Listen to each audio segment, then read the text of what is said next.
Recording is on. Ahora sí. Bueno, pues nos hemos olvidado de grabar, pero no, continuaremos. Hay muchos casos. Alandio, adelante con tu caso, Alandio.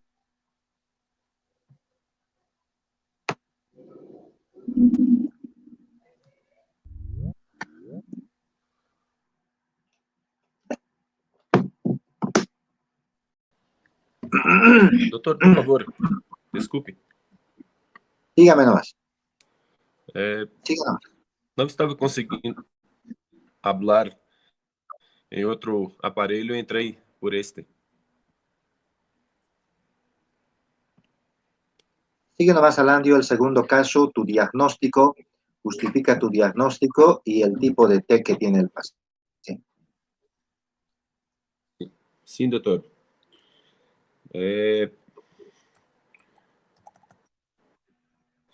Só um instante.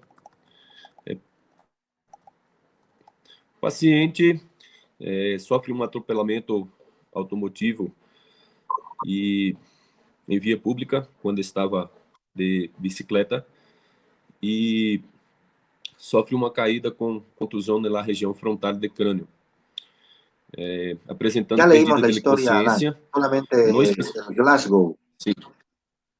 Ya leímos Vou la falar historia. os pontos. Sim. Então, dentre a história, o paciente apresenta abertura ocular do estímulo verbal.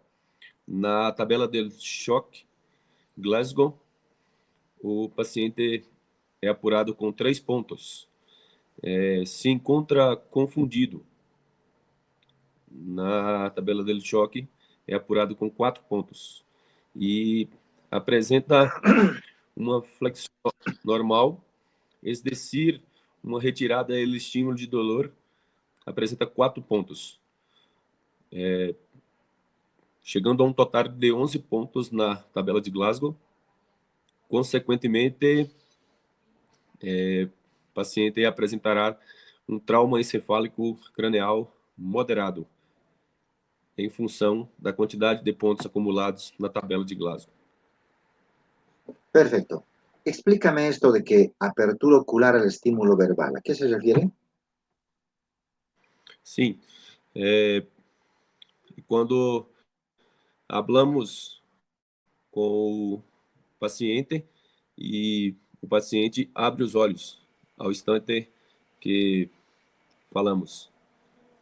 Perfecto. Solicitamos. Cuando se le habla, solamente abre los ojos. Ya. Perfecto. Confundido, 4 puntos.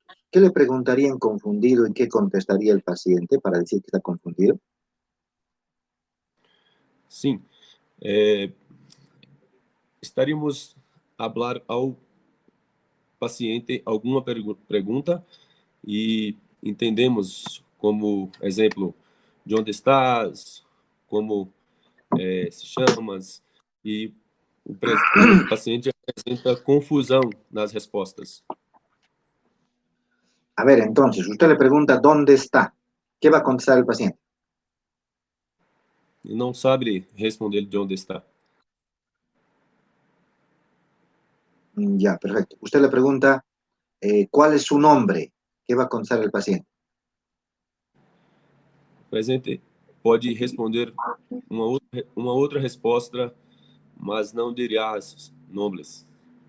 ¿Qué respondería? Por eso, tú le preguntas cuál es su nombre. ¿Qué respondería el paciente? O paciente poderia responder como é o dia de hoje, se está calor, se está em outro lugar.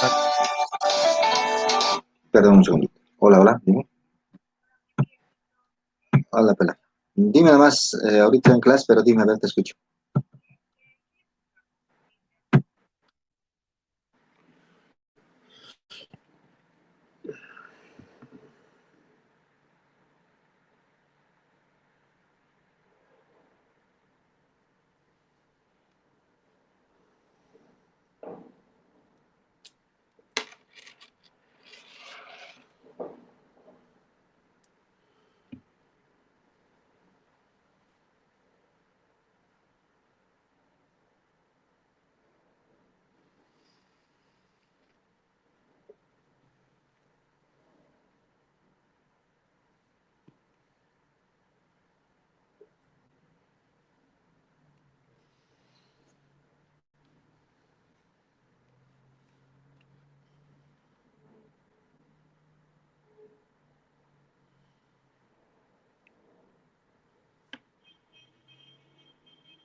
perdón. Bueno, entonces, a lo que íbamos más o menos era de que hay que tener presente, Alandio, la pregunta que tú vas a hacer. Si vemos la escala de Glasgow, Sim, doutor. por eso les daba, Quando fazes a pergunta, ele não sabe responder. pero Está es que, confuso. pero es que tú tienes que darme, por eso, a ver, te volvemos al ejemplo. Yo te digo, yo le pregunto al paciente, señor, ¿cuál es su nombre? ¿Qué me va a contestar el paciente? Vai dizer que não sabe. A ver, vamos a otra pregunta. Yo le pregunto al paciente, ¿qué día es hoy? ¿Qué me va a responder? O cliente não sabe responder ou responde equivocadamente. Eso, pero es con ejemplos. O sea, pues yo le digo, ¿qué día es hoy, señor? Y el paciente va a decir, ahora, ¿qué día es? ¿Qué día era hoy? Creo que hoy día, creo que es domingo, ¿no? Entonces, pero tampoco me va a contar, no sé, no, o sea, el paciente lo que trata es de hacer esfuerzo. A ver, ¿qué te llamas? ¿A qué me llamaba? ¿Qué me llamo? Creo que me llamo José. O sea, en su respuesta está la duda. Eso es confusión, ¿ya? Pero si te responde otra cosa, eso es inapropiado, ¿ya? Entonces, yo le digo, ¿qué día es hoy? Y me dice, me llamo Jorge. Eso ya es otra cosa. Eso no es confusión. Eso es dar una respuesta inapropiada. De acuerdo, Alanio, pero estamos bien. Sim.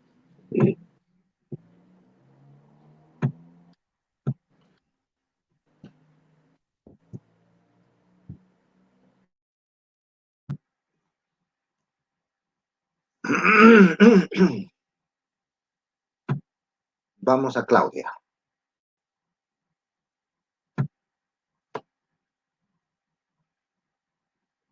Con Claudia vamos a ver el tercer caso.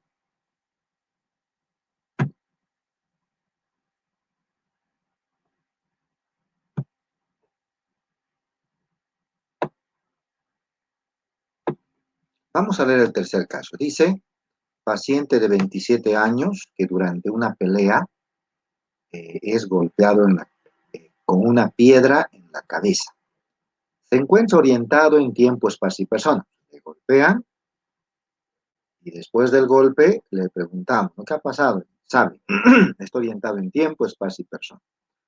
No se evidencia lesiones que nos hagan sospechar algún cuadro grave. O sea, el paciente aparentemente está bien. Sin embargo, es llevado a un hospital donde empieza a tener cefalea, dolor de cabeza. Al tomarle sus signos vitales, se evidencia que presenta un aumento de la presión arterial. Su presión está aumentada, 150-100. Su pulso se encuentra disminuido, bradicardia, 40 por minuto, como también su respiración, 10 por bradipnea. Y en ese momento, llegando al hospital, el paciente se desmaya. ¿Cuál es su diagnóstico? Adelante, Claudia, ¿verdad? Claudia, Sí, adelante, Claudia. sí, doctor. Yo lo que coloqué triada de Cushing, no sé si lo dije bien, porque en esta triada vamos a encontrar tres signos que también he podido ver en el caso, que es la presión arterial alta, que también la frecuencia cardíaca va a estar por debajo, que es por debajo de lo normal, y va a tener bradipnea, que también va a estar Perfecto, por debajo, ¿no? de acuerdo. Entonces, cuando existen estos tres datos en un paciente que ha sufrido un TEC, a estos tres datos se conoce como la respuesta de Cushing o la triada de Cushing. Pero, ¿qué implica? ¿Qué implica esto? ¿Qué tiene el paciente?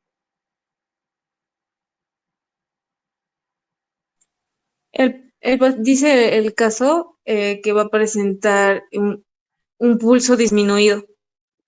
No, pero, o sea, te repito, al decir que tiene la triada de Cushing, Nos referimos a que tiene estos 3 signos. ¿Verdad? Pero, ¿qué implica que tiene el paciente como diagnóstico?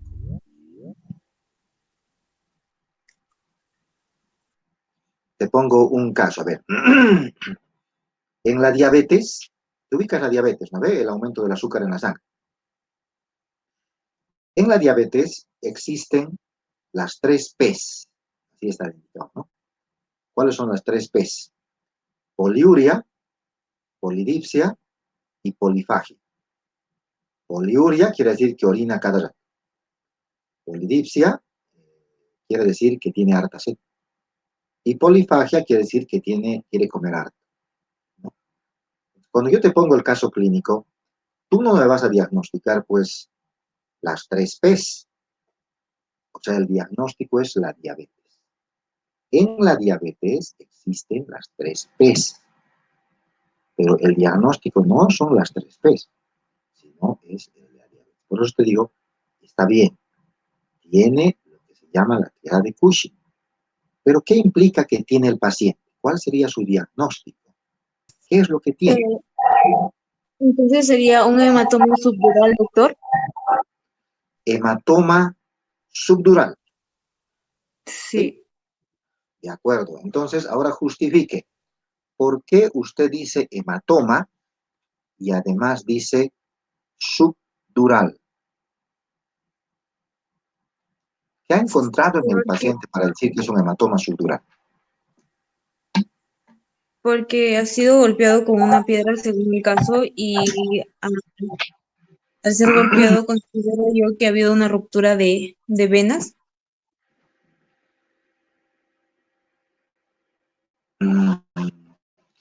Pero, a ver, hay hematoma subdural, hay hematoma epidural y también hay otros tipos de hematomas, ¿no? Pero ¿por qué usted está pensando en un hematoma subdural? Si yo le pregunto, a ver, ¿qué tiene el paciente para que usted diga que hay un hematoma?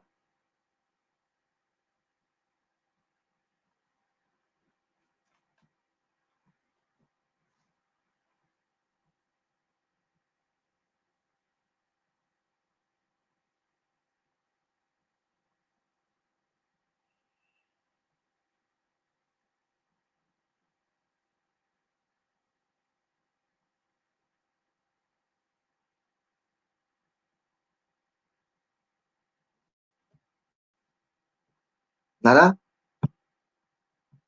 ¿Claudia? Por sus signos, doctor. ¿Qué signos?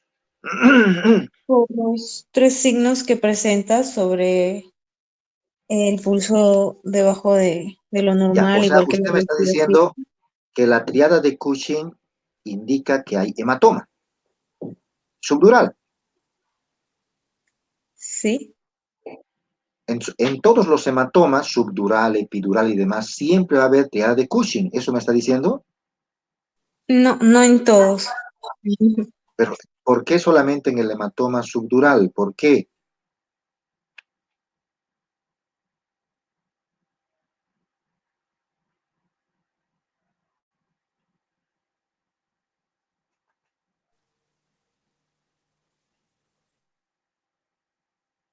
Porque el paciente no está recibiendo suficiente oxigenación. A ver, pero por eso, Claudia, o sea, si tú diagnosticas triada de Cushing, está bien, pero en teoría tendrías que leer todo lo que es la triada de Cushing para que tú más o menos tengas una idea de qué podría tener el paciente. Esa más o menos es la idea. A ver, ¿dónde está la triada de Cushing? Un ratito. ¿Estás con tu libro?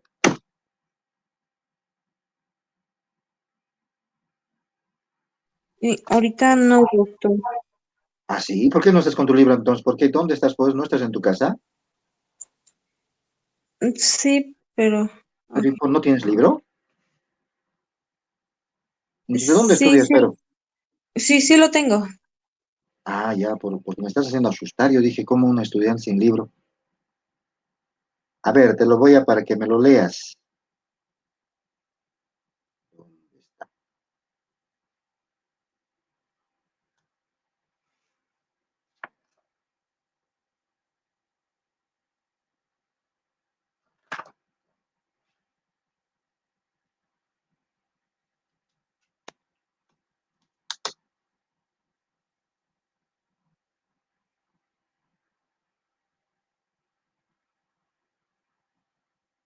Ya, a ver, vete a la página 133.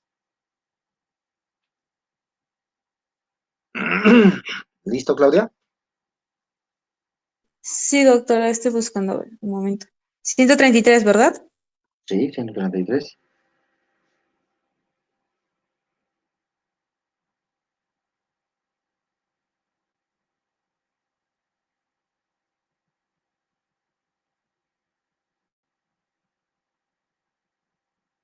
Ya, doctor.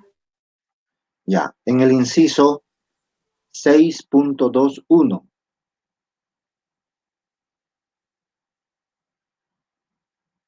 Ya, doctor. Evaluando los signos vitales, ¿eso? Evaluando los signos vitales. Sí, eso. El inciso 2. Léemelo a ver el inciso 2. Ya, doctor. La sensación de hipertensión progresiva asociada a la bradicardia y disminución de la frecuencia respiratoria se denomina respuesta de Cushing y presenta una respuesta específica al incremento agudo y potencial letal de presión intracraniana, que es un caso de lesión traumática del encéfalo. Indica que trata de una lesión que demanda intervención quirúrgica inmediata. Ahora sí, leyendo eso entonces, ¿a qué se debe la respuesta de Cushing? ¿Qué tiene el paciente?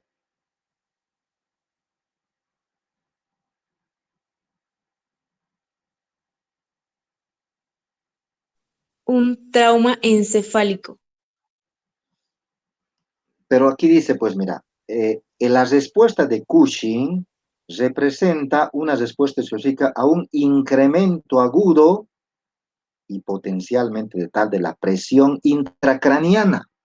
Entonces, lo que tiene este paciente es un aumento de la presión intracraniana. Eso tiene, ¿ya? Cuando tiene aumento de la presión intracraniana dentro del cráneo, el paciente va a presentar una respuesta de Cushing. ¿Cuál es el motivo? ¿Cuál es el origen de esto? El trauma de la cabeza, el TEC. Pero no todos los TEC tienen hipertensión endocraniana. Ese es el lío, ¿no? Entonces, algunos TEC nos van a hacer una hipertensión intracraniana y nos van a dar respuesta de Cushing.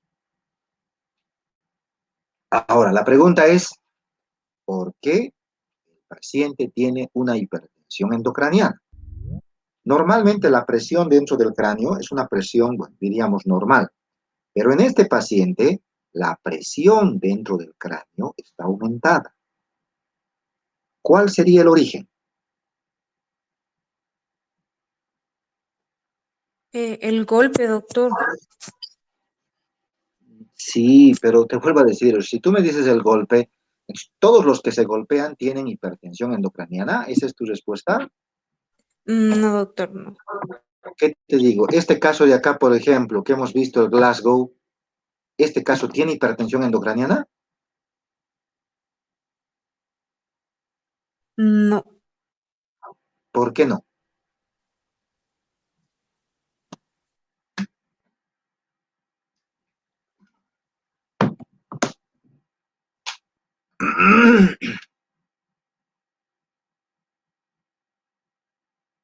Claudia, pero si tú me estás diciendo, pues no tienes triada de Cushing. En este caso, por lo menos, no dice. Aquí no habla de hipertensión, bradicardia, bradipnea, no habla. ¿Cómo vas a decir que tienes respuesta de Cushing? O sea, hipertensión endocránea. No se puede, porque no tenemos los datos. Si no nos dan los datos, no podemos adivinar. ¿Ya? Pero no todos los golpes producen hipertensión endocraniana. A eso quiero llevarte, que pienses. Entonces, Una de las causas, si tú analizas, a ver, volviendo.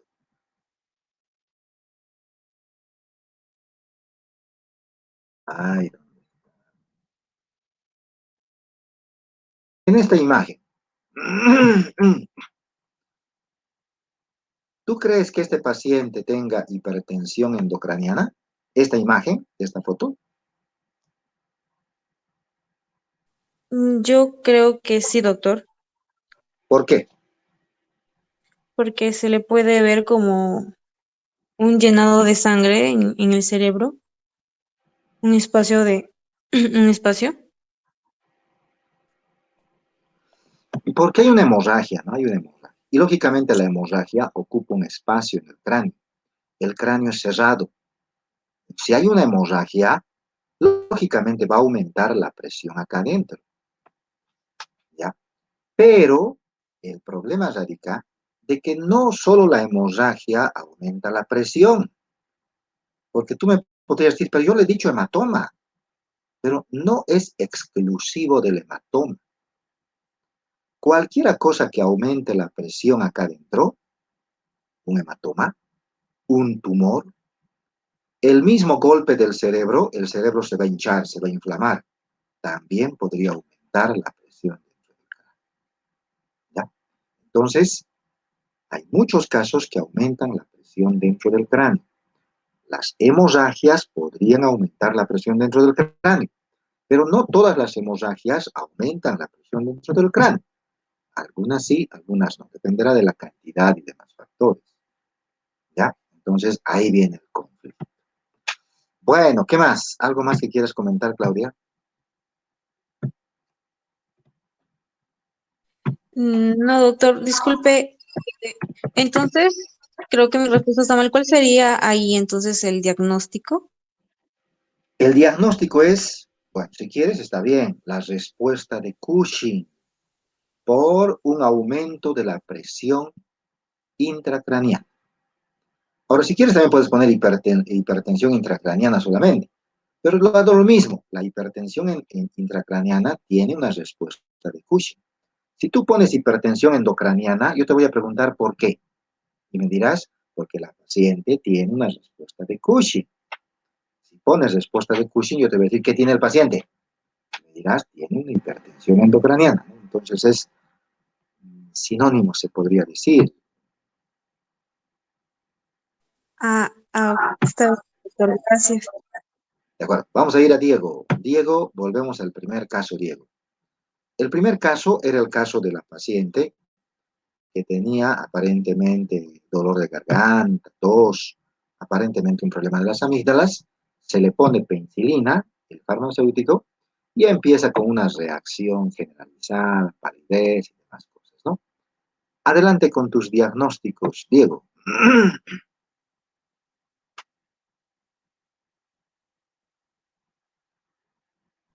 ¿Me escucha, Gustavo? Sí, sí, te escucho. Y en el diagnóstico yo puse shock porque tiene taquipnea, su pulso está acelerado, su respiración igual es acelerada y tiene cianosis. En el diagnóstico puse que debemos llamar rápidamente al 911, acostar al paciente y poniendo la cabeza más abajo y mantener la vía aérea permeable y no administrar líquidos y alimentos. Perfecto. Ahora, quiero que me digas cuáles son los 4 tipos de shock. Diego, 4 tipos de shock estamos en el libro. Por si lees internet, ahí hay 5, 6, no sé cuántos. Pero en el libro lo que hemos leído, por si tú has diagnosticado shock, pues se supone que has leído el tema de shock, ¿no? Por lo menos, el libro. ¿Cuántos tipos de shock hay? Mencióname, por favor. Mm, creo que Los 4 tipos de shock, mencionan.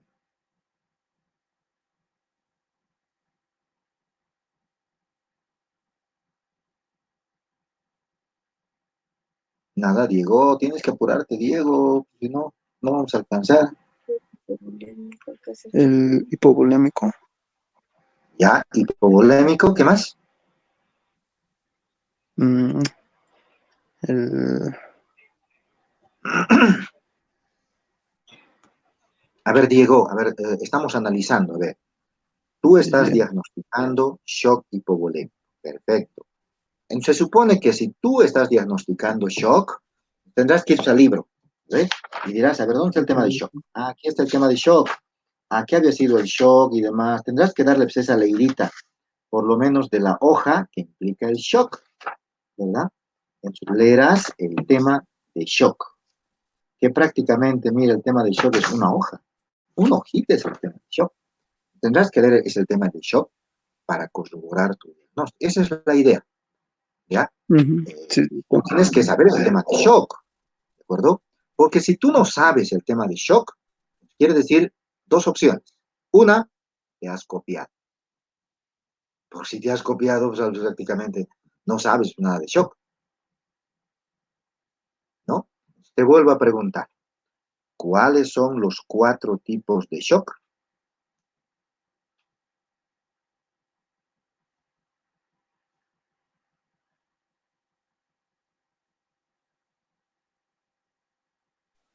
no, no, doctor, no me acuerdo.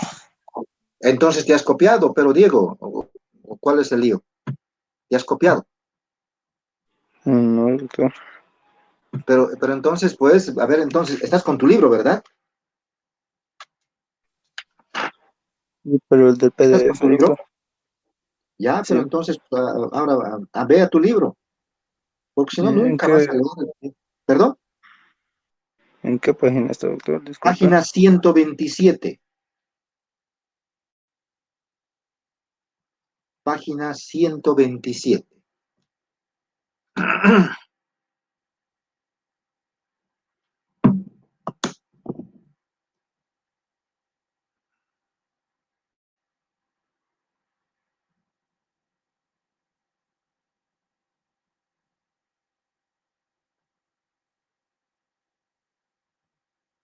¿Listo? ¿O nada todavía? Sí, doctor, ya lo tengo. Perfecto. En el inciso 5.1. Sí, sí, sí. Perfecto. 5.1. Te vas más abajito, dice 5.1.1. Sí, sí, doctor. Léemelo, por favor. Eh, Está bien. Dice, el uno es hipovolémico. Como su nombre lo indica, es secundario a la administración del volumen circulante. El 2 es cardiogénico. La, ni- la, la disminución del gasto cardíaco se debe a problemas de contracción, no, contractibilidad y ritmo de la bomba. El 3 El es 3 de objetivo, y el el 4. gato, y el 4 es distributivo. Perfecto. Ahí tenemos los 4 tipos de shock para que no nos olvidemos nunca. Hipovolémico, cardiogénico, obstructivo, distributivo. Pero tú has diagnosticado shock hipovolémico. Una vez más, por favor, léemelo, shock hipovolémico. Está bien, doctor. Eh, Como su nombre lo indica, es secundario a la distribución del volumen Disminución. circulante. ¿Qué más? Eh, También el que lleva a una disminución del gasto cardíaco y, y a la hipertensión, hiperfusión, hemorragia, deshidratación y secuestro. Perfecto. Ahora, Diego. Diego, ¿verdad? Sí, sí, doctor. Diego. Entonces, el shock hipovolémico, hipo implica disminución. Volemia es la cantidad de sangre. O sea, quiere decir que es un shock en el cual se pierde la sangre. Por eso es hipo, disminución, volemia, la cantidad de sangre. Varias causas, pero un ejemplo que nos pone acá, por ejemplo, es hemorragia, porque en la hemorragia se pierde la sangre. O sea, tenemos 5 litros de sangre, se pierde 1 litro en la hemorragia, ahora tenemos 4 nomás ya, ¿no? Ahora te pregunto, a este paciente le han puesto un medicamento. ¿Por dónde pierde la sangre este paciente? No, doctor, no pierde sangre. Y entonces, ¿por qué está en estado de shock si no pierde sangre? Uh, a ver, déjamelo. ¿Cómo os deduces, pero? ¿Por qué? Le han puesto una penicilina al paciente. La penicilina le produce estado de shock. ¿Cómo has analizado? ¿Por qué? Porque hay que sacar una moraleja aquí, ¿no? Entonces, ¿cuál es la idea? Nunca hay que poner penicilina a los pacientes, porque la Eh, penicilina es un veneno. ¿O cómo es la cosa? O sea, ¿cómo, eh, qué le ha no, producido a este paciente? ¿Qué ha pasado con este paciente? ¿Por qué no nos ha creo, llevado al estado de shock? no tuvo una alergia al medicamento. Ah, perfecto. Alergia. La alergia produce un shock hipovolémico, Diego, Sí, doctor. pero vamos a lo mismo. O sea, en la alergia se pierde sangre.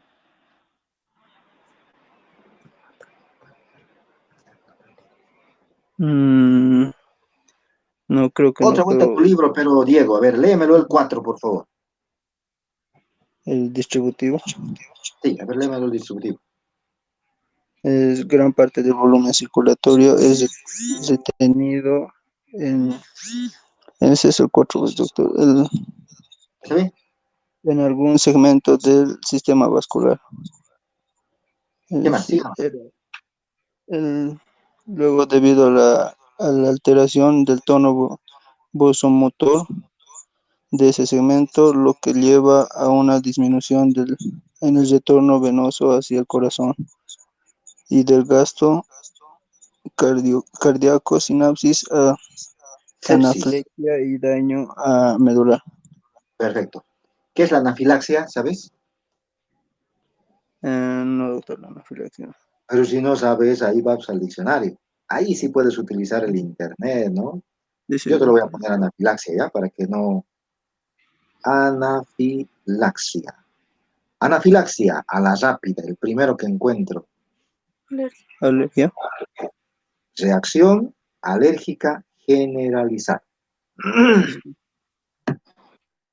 Por eso te reclamaba de que, o sea, si tú quieres hacer el diagnóstico de shock, perfecto.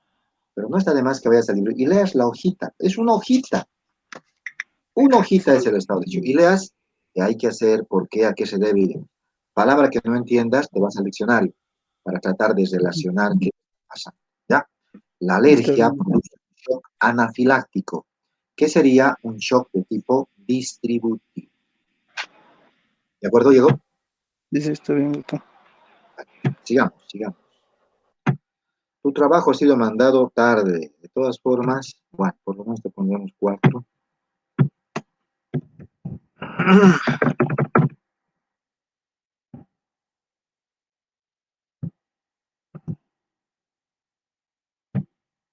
Perdón los errores, pero si no, no vamos a acabar.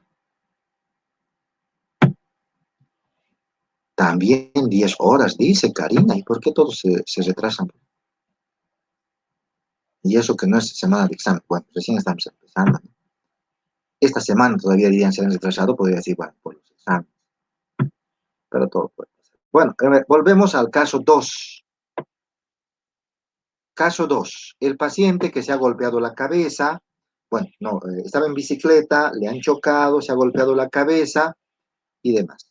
Escala de Glasgow y tipo de TEC. Adelante, Karina.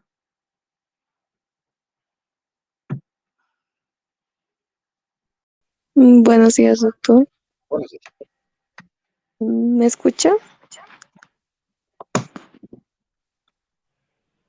sí, te escucho. Ya en la escala de Glasgow yo puse la puntuación 13, ¿Ya? Justifícalo. porque, porque se miden entre tres escalas. Bueno, tres aspectos. Sigue nomás. Eh, respecto verbal, el respecto motora y apertura ocular. Karina, te voy a ayudar, Karina, ¿ya?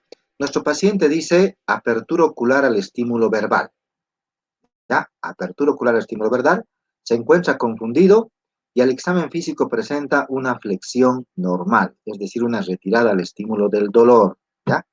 Te lo pongo en la escala de Glasgow para que nos expliques, a ver cómo has hecho. Adelante.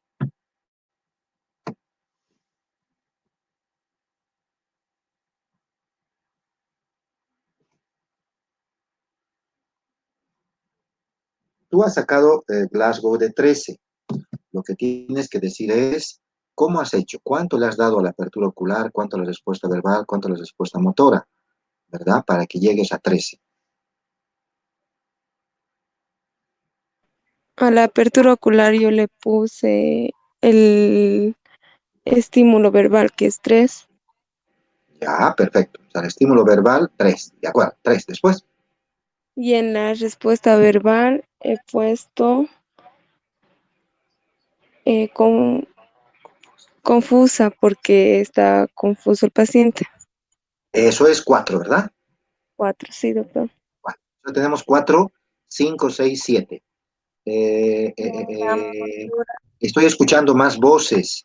No quiero pedirte que prendas tu cámara, pero la idea es de que tú analices. Tú dime, a ver, ¿qué más? Ya, y en la apertura motora Respuesta motor. he puesto obedece órdenes, Ya, pero ¿qué dice la historia de la respuesta motora? ¿Por qué has puesto obedece órdenes? porque el paciente le piden que abra los ojos, si no me equivoco, y ahí recibe orden. Léemelo la historia clínica, por favor. La parte de la parte motora. A ver, ¿dónde está? A ver, léemelo esta partecita. Aquí está. Al examen físico, ¿qué dice?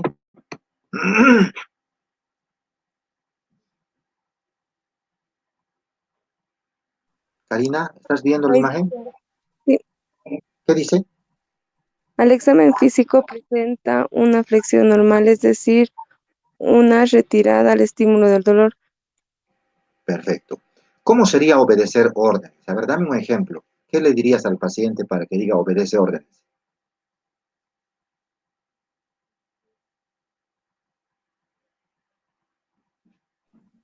¿Aplicaría el estímulo del dolor, doctor? No, no, pero es obedece órdenes, pero Karina, es obedece. A ver, te explico. Obedece órdenes es facilito, pues. El paciente está en el suelo y tú le dices, señor, por favor, tóquese la nariz con la mano izquierda. Ah, perfecto. Ahora tóquese la nariz con la mano derecha. Ha obedecido órdenes, ¿no? O le dices, a ver, levante el pie izquierdo, levante el pie derecho. Ha obedecido órdenes. Eso es obedecer órdenes. Si el paciente no obedece las órdenes, ahora sí le vas a pellizcar, le haces un estímulo del dolor. ¿Ya? Ahora sí, dime, a ver, explícame, en la historia dice eso, ¿cómo has hecho en tu escala de Glasgow para que hagas el valor?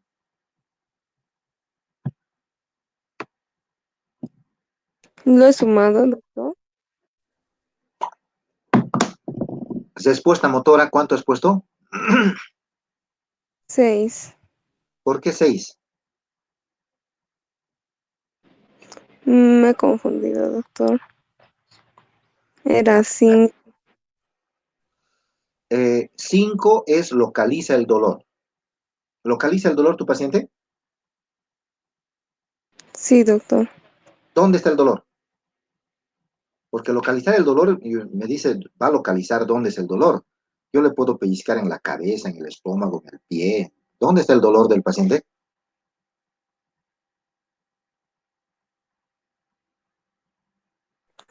Supongamos que lo puedo publicar y él respondería. Según la historia, ¿dónde está el dolor en el paciente? Según la historia clínica que les he mandado.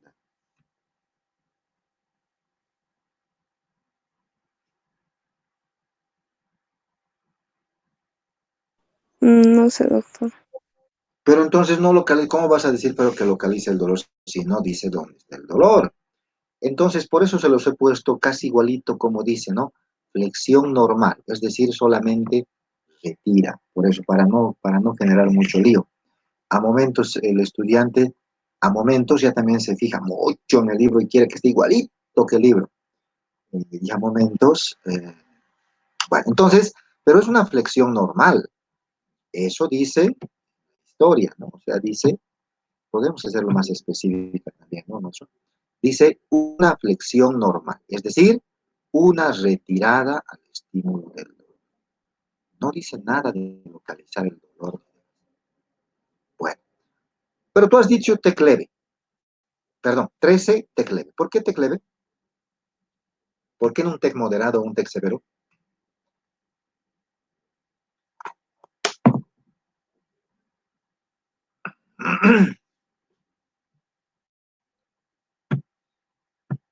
Karina, tienes que apurarte, no tenemos tiempo.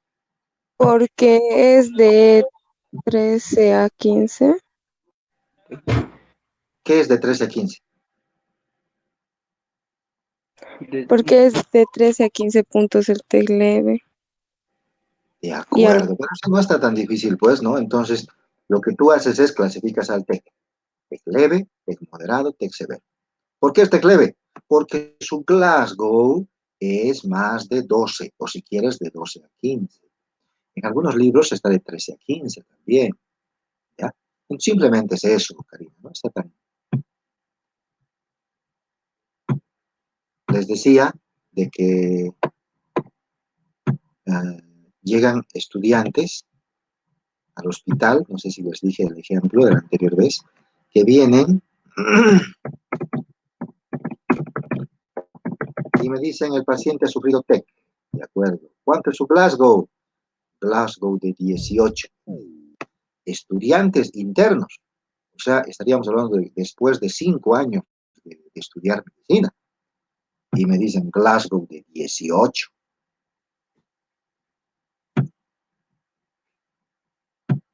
Y desde ahorita estamos viendo el Glasgow, ¿no? El Glasgow solamente hasta 15.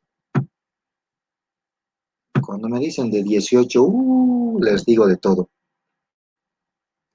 Se les corrige, lógicamente, ¿no? Pero hay errores que también son exagerados.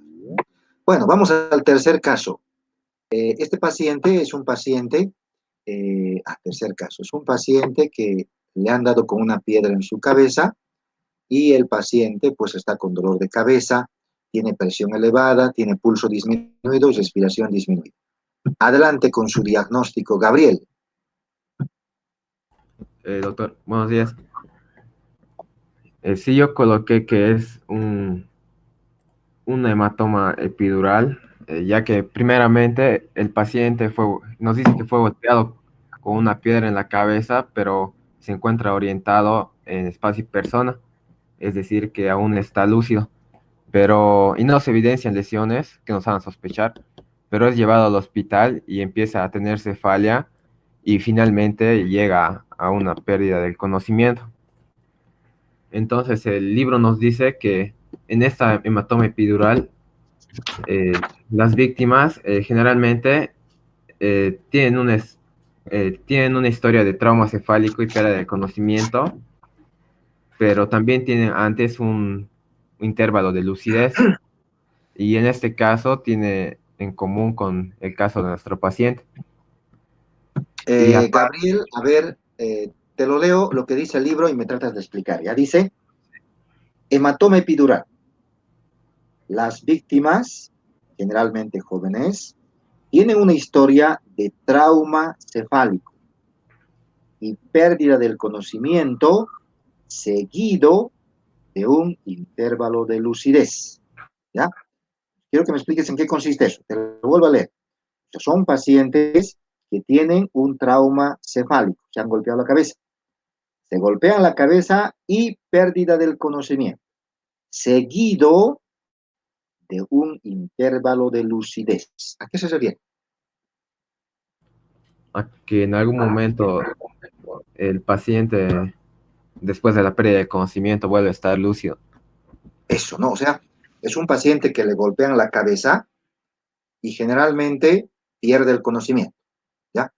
Después de perder el conocimiento, recupera el conocimiento.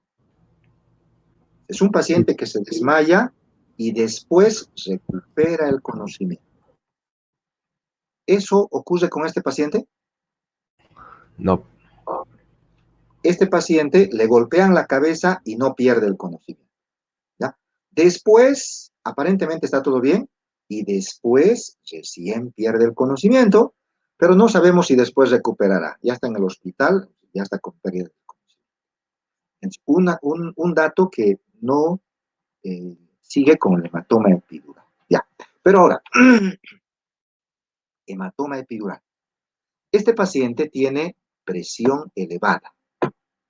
También tiene pulso bajo, bradicardia, y respiración baja, bradipnea. ¿Esto se da en el hematoma epidural? ¿O a qué se debe esto? Eso nos daría a pensar que podría ser una respuesta de Cushing, doctor. De acuerdo, es una respuesta de... ¿Y la respuesta de Cushing en qué caso se presenta? En traumas craneales, en lesiones craneanas. La respuesta de Cushing se presenta en el aumento de la presión del cráneo, ¿ya? O sea, cuando en el cráneo aumenta la presión dentro del cráneo, va a haber respuesta de Cushing. Tiene que aumentar la presión dentro del cráneo, ¿ya? La pregunta es, ¿y por qué aumenta la presión dentro del cráneo? ¿A qué se debería que aumente la presión dentro del cráneo? Por una hemorragia a causa del trauma y una inflamación del cerebro. Perfecto. Puede ser hemorragia, puede ser edema, inflamación, puede ser tumor, puede ser varias cosas, ¿no? Pero no es exclusivo de la hemorragia. No es. Último caso, hematoma epidural. Tú has dicho hematoma epidural, ¿ya? ¿Qué dato más tendría que tener tu paciente para decir que tiene un hematoma epidural? ¿Qué más tendría que tener? De lo que nos dice que tiene un intervalo de lucidez, también nos dice que vuelve a tener un deterioro de estado de la conciencia y ¿Ya? que tiene un hematoma que se expande. Entonces, como tiene un hematoma, también está relacionado con la respuesta de Cushing. Puede o no estar con respuesta de Cushing. No es exclusivo, porque si no, todos los hematomas tendrían respuesta de Cushing. Algunos sí, algunos no. Pero ¿qué otro dato tendría que tener para que tú digas hematoma epidural? Eh, que la víctima tiene que tener confusión, somnolencia y vómitos. Síntomas muy comunes. ¿Algún otro? Sigue leyendo, por ahí está. A ver, se observa una pupila dilatada, generalmente del mismo lado donde se produjo la lesión y una hemiparesia Eso es lateralizada. la clave. O sea, estos pacientes con hematoma epidural, para hablar de hematoma, solo de hematoma, tiene que estar con una pupila dilatada y la otra normal. ¿Tiene eso tu paciente? No, no nos dice nada acerca de eso. Además, tiene que tener una hemiparesia. ¿Qué quiere decir hemiparesia? La mitad del cuerpo va a estar débil. ¿Tiene eso tu paciente? No, Ahí viene el conflicto, ¿no? Entonces, no reúne todas las condiciones para hablar de un hematoma. O sea, ¿cuál sería? Usted tendría que poner tiene una hipertensión endocraniana. Posiblemente por un hematoma. Posiblemente por un hematoma. También podría ser, como usted decía, un proceso inflamatorio del cerebro, ¿ya? Pero no exclusivamente un hematoma. Bueno, ¿algo más que quiera comentar? no, eso es todo, doctor. Gracias.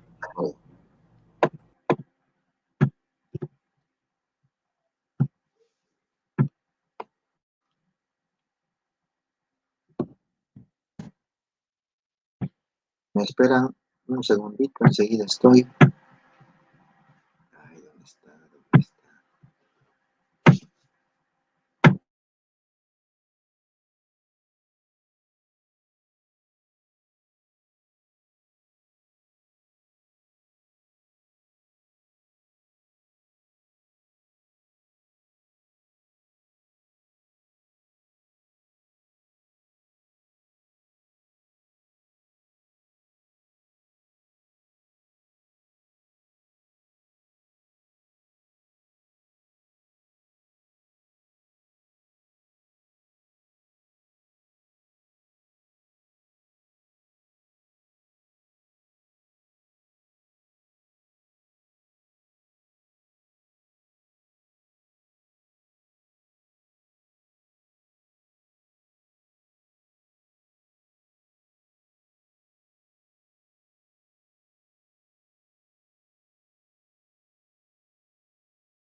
Jóvenes, perdón, tenemos 3 minutos. Uy, ¿cuánto nos falta? 13. Ni modo, vamos a tener que revisar después, no sea. Haremos la llamada de la lista, si no, no vamos a... ¿Qué 7?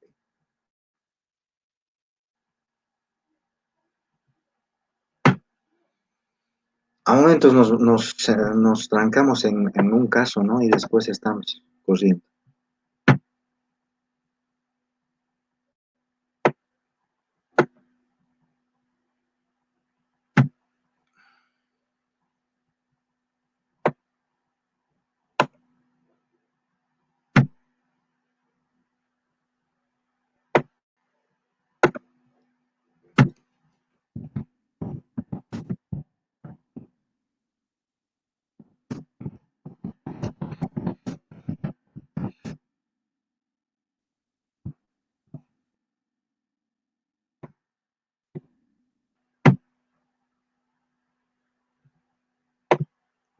Lista.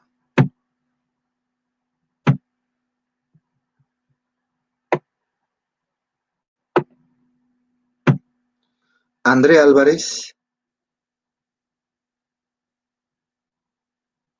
Eunice Atoyay,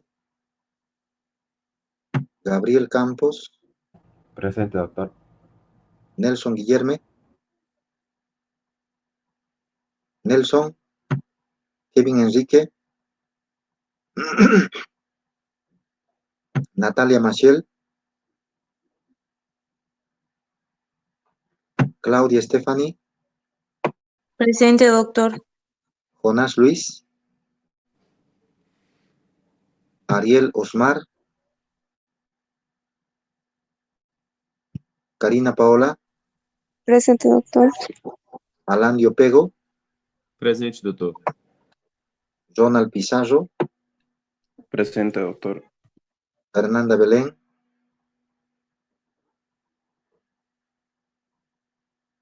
Diego Sebastián, Presente, doctor. Mary Terán,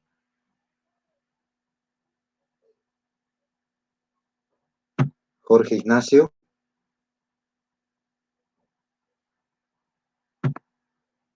¿alguien más que esté en la lista? Una vez más, André Álvarez, Eunice, Nelson, Kevin, Natalia, Jonás Luis, Ariel Osmar, Fernanda Belén, Mary Terán, Jorge Ignacio. Bueno, hemos cumplido el horario, no podemos seguir más del horario, jóvenes. Recordarles de voy a mandar otras 2 historias, 2 o 3 historias. Esto ya es puro TEC, ya puro TEC. Se supone que van a leer, bueno, ya están leyendo el tema y van a leer para el examen teórico. Entonces, pues, lógicamente va a ser mucho más fácil, ¿ya? Entonces, pidiendo siempre que Dios nos proteja, nos cuide para no enfermarnos, y si nos enfermamos para recuperarnos rápido, nos despedimos, ¿ya? ¿Alguien tiene algún comentario o algo antes de terminar la clase? Nada, ¿verdad? Bueno, jóvenes, hasta la próxima. Hasta la próxima, doutor. Muchas Hasta gracias. luego, doctor. Hasta luego.